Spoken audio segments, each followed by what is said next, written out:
Oui, mesdames, messieurs, il existe deux morts, la vraie et la fausse.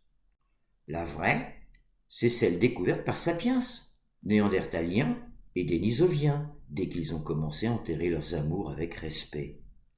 La mort n'était alors qu'une renaissance, un retour à leurs origines spirituelles, un passage d'un état à un autre, d'une modalité de vie à une autre, d'une conscience limitée par le temps et la matière à une autre conscience éternelle et illimitée. La mort signifiait renaissance. Et c'est pourquoi des chercheurs ont retrouvé un néandertalien enterré il y a 120 000 ans sur un tapis de fleurs. De même, c'est pourquoi aujourd'hui, systématiquement, des fleurs accompagnent nos défunts dans leur dernière demeure.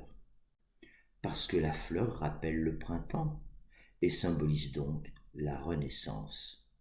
Et c'est aussi pourquoi il existe toujours un fleuriste à côté des cimetières. Alors voyons la fausse.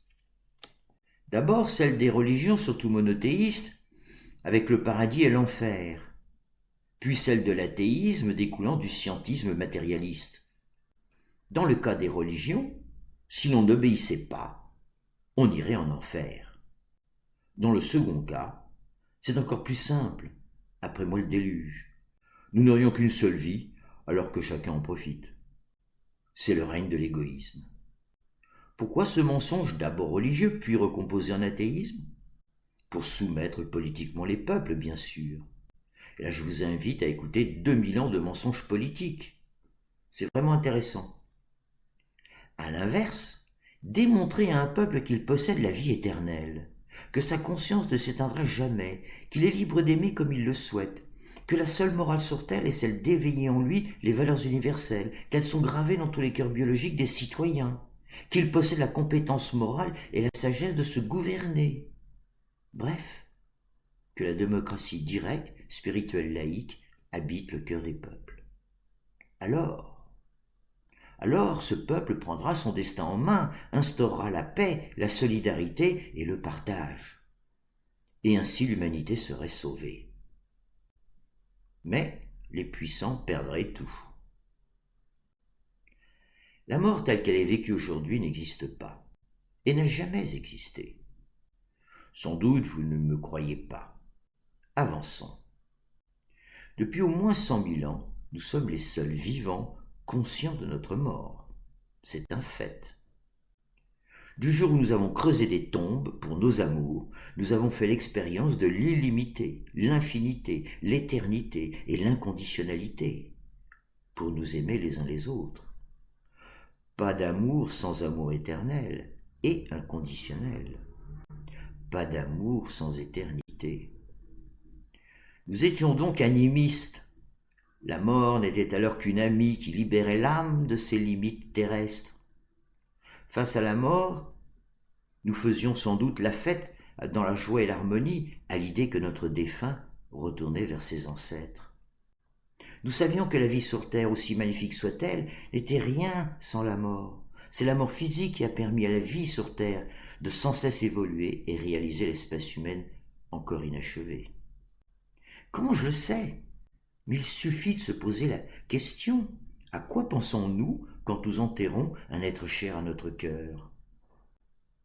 Et je ne vois pas pourquoi, il y a 100 000 ans, nous aurions réagi autrement.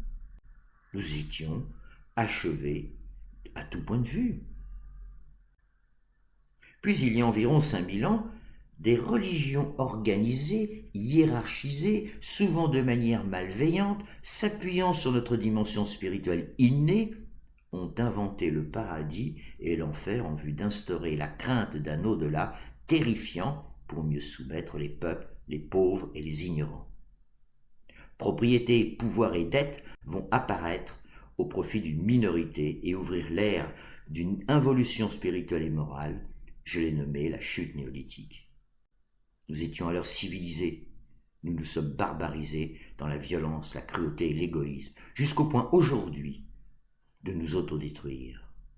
La mort est alors devenue un outil politique, un ennemi morbide, catalysant toutes nos peurs.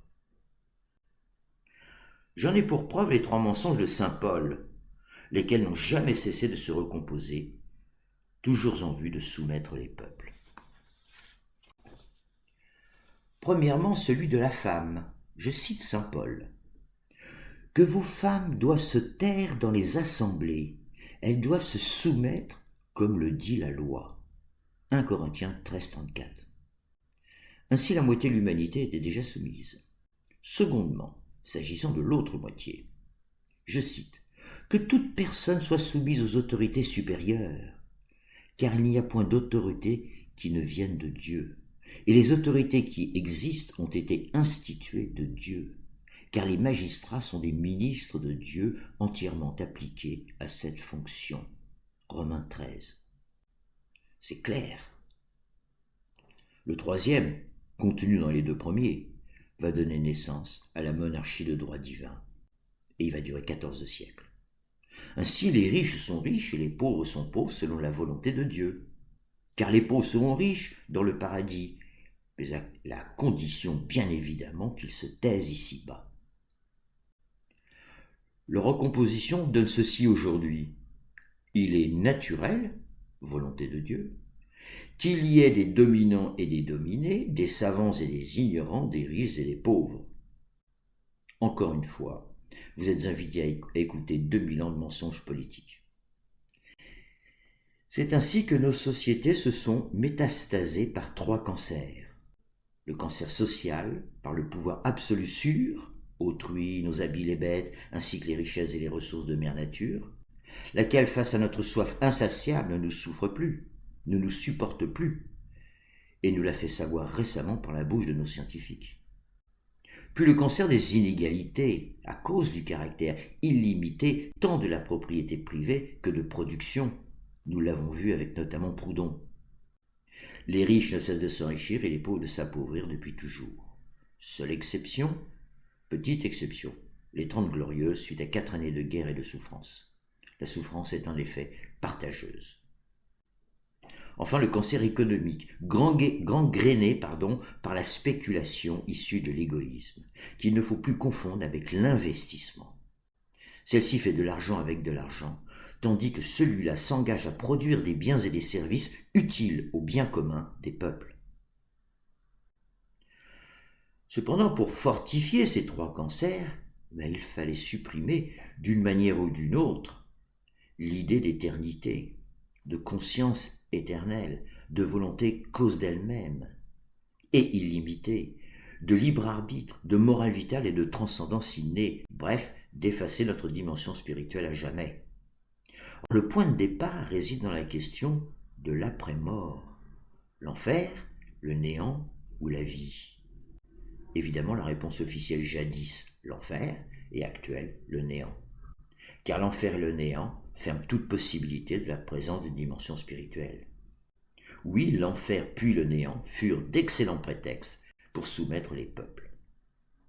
Vous ne me croyez toujours pas?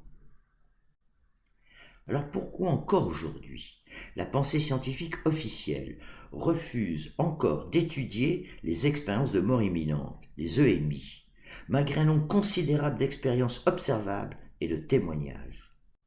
Dans l'étude des EMI, je vais m'appuyer sur l'excellent livre « Deadline, dernière limite » du Dr Jean-Pierre Jourdan, paru pour la première fois en 2006.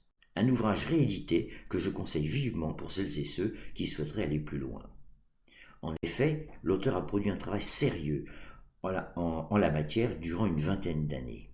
Dans son ouvrage de 700 pages, il nous expose des faits inexplicables mais objectifs, pour reprendre sa formule, en s'appuyant sur 70 témoignages qu'il relate avec rigueur et fidélité. Ces témoignages ont permis de comprendre le fonctionnement des EMI et surtout leurs invariants. Ces invariants sont des éléments objectifs qui permettent d'établir de la manière la plus critique possible la trame du processus spirituel et qui confirment la présence de l'activité remarquable et inexplicable, du moins rationnellement, d'une conscience totalement décrochée de son cerveau, au sens littéral. Et vous comprendrez alors pourquoi la substance esprit s'exprime toujours en information intégrale immédiate que nous avons déjà vu avec la physique quantique. Et donc pourquoi elle ne résonne jamais comme nous sur Terre. Dieu ne raisonne pas, il aime. que l'on ait une dent contre les religions et que cela conduise à l'athéisme, en tant que spiritualiste, je suis le premier à le comprendre. Mais nier une conscience autonome de notre cerveau, une volonté capable de tous les possibles, un libre arbitre compétent pour discerner le bien pour tous d'un mal envers autrui, et d'une faculté à nous transcender au sein d'un amour éternel, ça, vraiment, j'ai du mal à admettre. Comment est-ce possible que l'ensemble des scientifiques, toutes sciences confondues, ne puissent établir un consensus international sur ces questions? Or, précisément, la première étape réside dans la question de la mort. Est-elle un passage, une ouverture sur la vie ou le néant? Ne pas répondre clairement à ces questions a selon moi une portée éminemment politique. Si c'est le néant, alors c'est la fête du néolibéralisme économique, après moi le déluge. Mais si la réponse est la vie après la vie, alors c'est la fin de ce monde en perdition, violent, cruel et égoïste. C'est simple, que choisissez-vous? Pourquoi parfois, au fond du désespoir, nous parlons à nos défunts? Pourquoi nous nous rendons sur leur tombe pour leur dire que nous les aimons toujours et que nous ne les oublions pas? Cette folie dure depuis 100 000 ans quand même. En dernier ressort, je ne vois pas non plus pourquoi un athée ne pourrait-il pas accepter sa propre dimension spirituelle telle que je la décris? Encore une fois, il n'y a rien de religieux là-dedans. L'athéisme est une profession de foi comme une autre. Nous sommes dans l'intime. En quoi cela nous empêche de reconnaître collectivement notre nature double avec son versant spirituel? Certes, je reconnais que d'accepter notre dimension spirituelle sur terre pose le problème de celle supposée au ciel éternel. Mais ne voit-on pas que cette posture athéiste publique, provenant de ce scientisme matérialiste, pose un réel problème à notre monde actuel et conduit toute l'humanité vers un mur? En un mot, nous devons penser ensemble sur terre sans tiédeur et laisser de côté la question d'un ciel éternel divin à nos consciences individuelles. Cela s'appelle la laïcité spirituelle. Bien, ça y est, j'en ai fini avec notre relation face au pouvoir, la propriété, la politique, le destin et la mort. Et encore une fois, un grand merci pour votre patience.